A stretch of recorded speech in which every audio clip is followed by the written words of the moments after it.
Hello all. In today's session we will talk about the next topic, defining performance metrics. So till now we have learned how a model is developed. Now once we are ready with our model, we would like to find out how well that model is working. So for that we will be defining few performance metrics. Before moving on to that topic, let us have a look on the topics of Unit 2 of Part B, where this is the first topic, performance metrics. We will be designing a baseline model, evaluate the model, talk about the hyperparameter Turing, few learning algorithms, optimization algorithms, as well as regularization techniques to avoid overfitting. All these will be covered in Part B of Unit 2. So in today's session, let us start with the first topic, defining performance metrics. Performance metrics will allow us to evaluate our system. The simplest way to measure the goodness of our model is by measuring its accuracy. The accuracy metric measures how many times our model made the correct prediction, and this is the equation to calculate the accuracy of the model, the correct predictions by the total number of samples. But is this accuracy enough to find the performance of our model, or is this accuracy the best metric for calculating or evaluating our model? No. Why? Because, for example, when we say that I have an imbalanced data set, now what is this imbalanced data set? It refers to the situation where one class will occur more frequently than the other.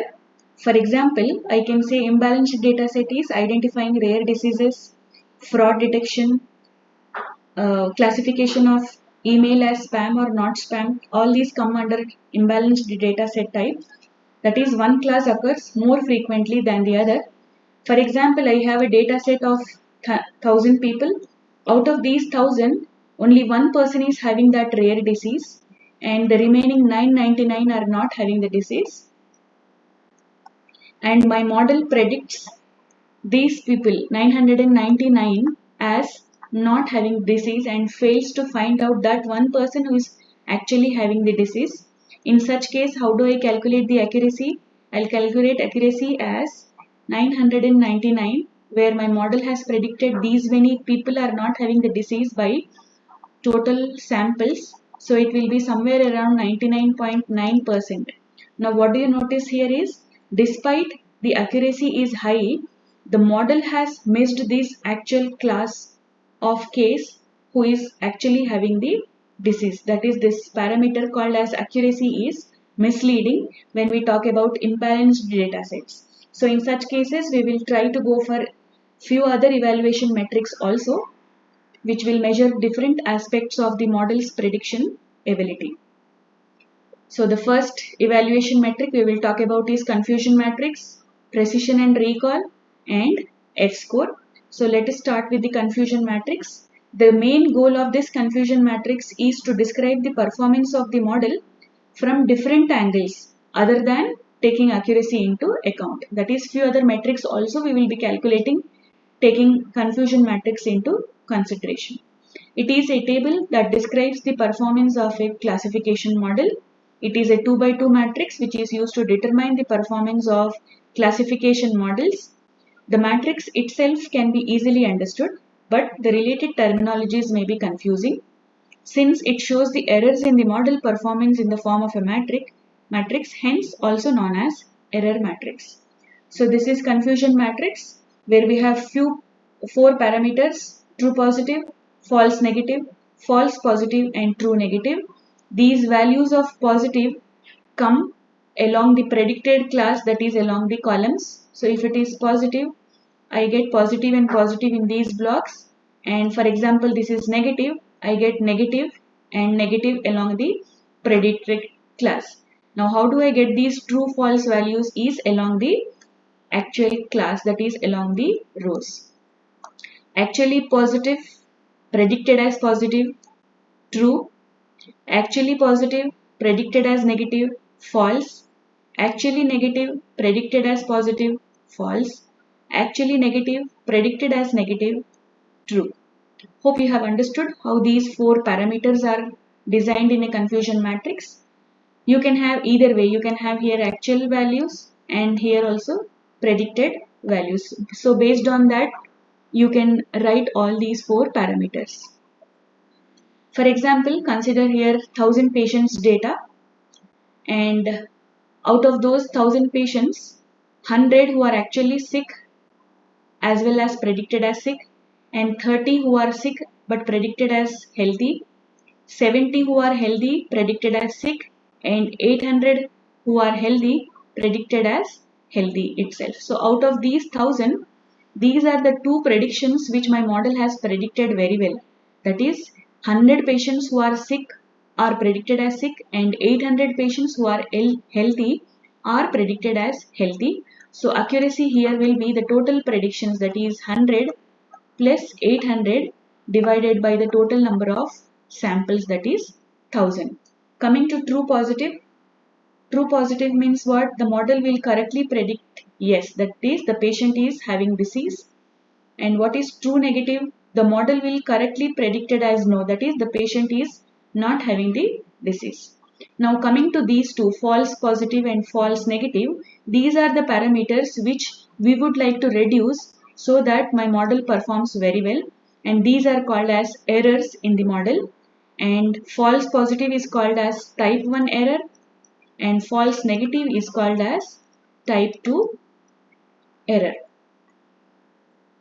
This is the formula: true predictions of the model by the total number of samples in the model. Coming to the next evaluation metrics called as recall and precision. First, recall, also known as sensitivity.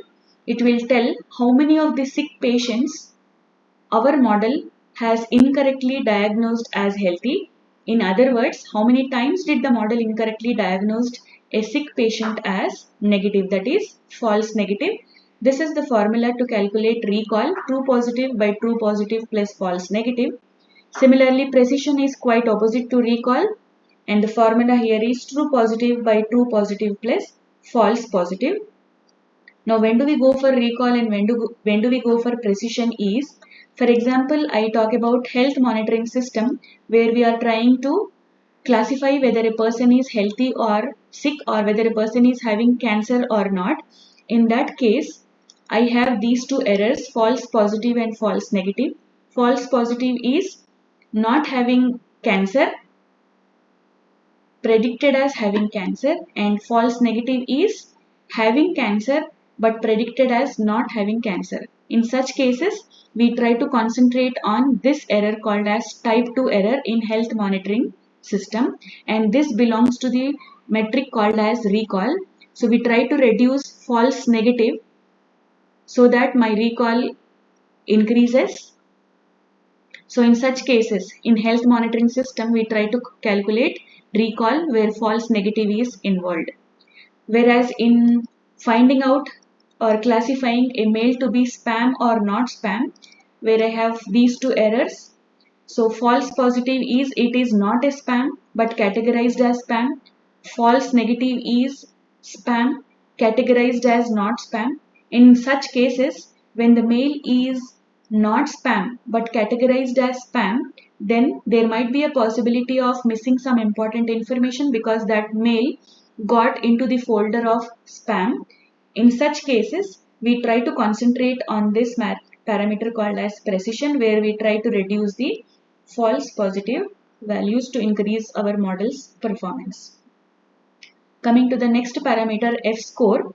In F-score, we will try to summarize the performance of our model taking both recall and precision. So here is the formula: 2 times of precision into recall by precision plus recall, which is called as the harmonic mean of P and R. This F-score will give a good overall representation of how our model is performing. So defining the model evaluation metrics can be considered to be as a necessary step because it will guide us to improve the system, approach to improve the system. And for this above example, I have calculated 2 models, precision, recall and F-score, taking those formulas into consideration. Here is a problem.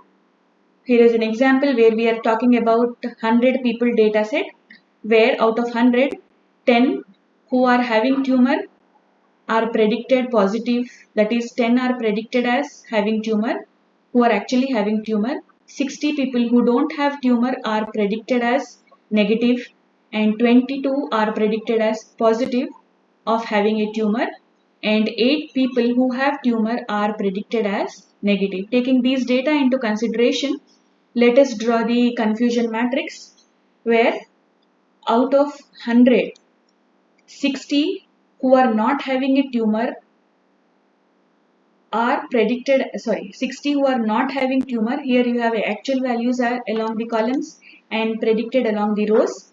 So 60 people are not having tumor as well as detected as not having tumor.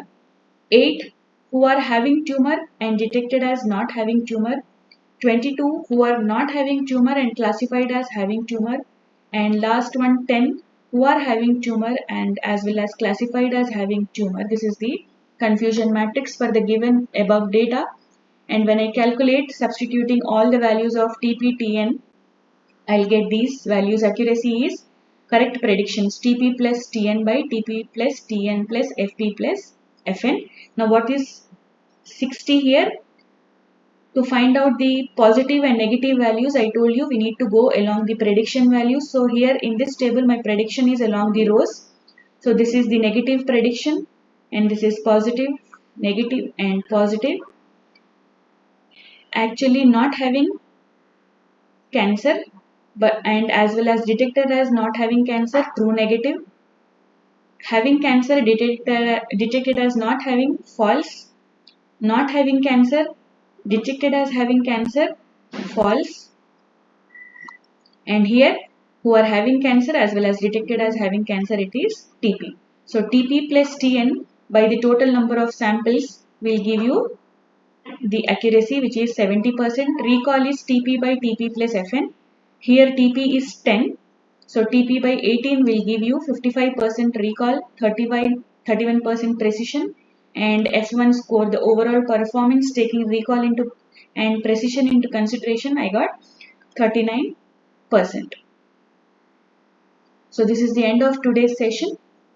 Thank you all.